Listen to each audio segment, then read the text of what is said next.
I'd like to answer a few of the questions that were posed here. One specifically, who makes the decision? So the jail is a county-owned, county-operated facility. It is ran by the sheriff, but all the finances are controlled by the county council, and the ultimate legislative decision maker for the location would be the commissioners. The three commissioners, Nelson Peters, Therese Brown, and Rich Beck. They're the ones who have the ultimate say on the location of where a jail will be placed and or whether or not the jail should be rebuilt. So to answer that question, that's who makes that decision.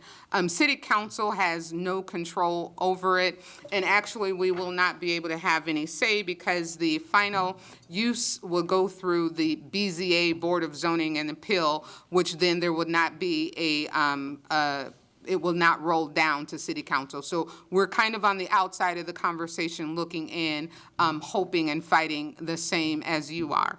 I would also like to dispel some myths that have been put out, and I would like to say myths because they're not necessarily comparing apples to apples. It would be more of comparing a watermelon to an orange.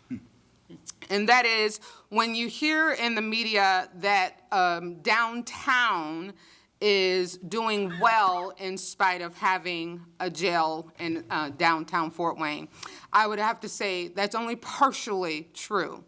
Downtown Fort Wayne has seen millions of tax incentives and millions of tax dollars donated to it. In fact, today we gave $1 million plus for some sidewalks and trails and beautification.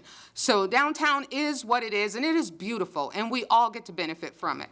But it is not because the jail is there that it's doing well. It's because this body, the administration, and all of those developers who've put their dollars there have helped promote it. That has not and will not happen at the same level, Southeast Fort Wayne, and I am not afraid to admit it. So for the comparison to be that we can survive, we absolutely cannot. We have disparities in our community that many others don't have, and it goes along with, one, the stereotype of the sheer existence of Southeast Fort Wayne. So while any other community may be able to thrive putting a jail in it, Southeast Fort Wayne already is at a disadvantage, and so placing it there is not true. The other thing is that you will hear people say, schools downtown, 4,500 feet from the jail right now. You can't look at any playground in Fort Wayne, Indiana, downtown, and see the jail. Not from the playground, not from a daycare, and I am so insulted that that would be said to make it seem like it is okay that 2,000 square feet across the playground would be okay for our babies to have to look out and see. Not the same, not the same. So I want to dispel that myth. And I also want to say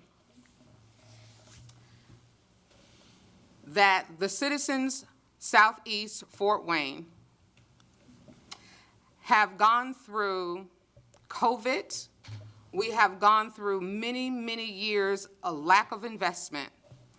I am very disappointed that the first largest investment of $350,000 in mental health services and addiction services would come in the form of a jail in a community that's already struggling. And for that, I just cannot support it and will continue to speak truth to power until we can come to a negotiation with something that's better.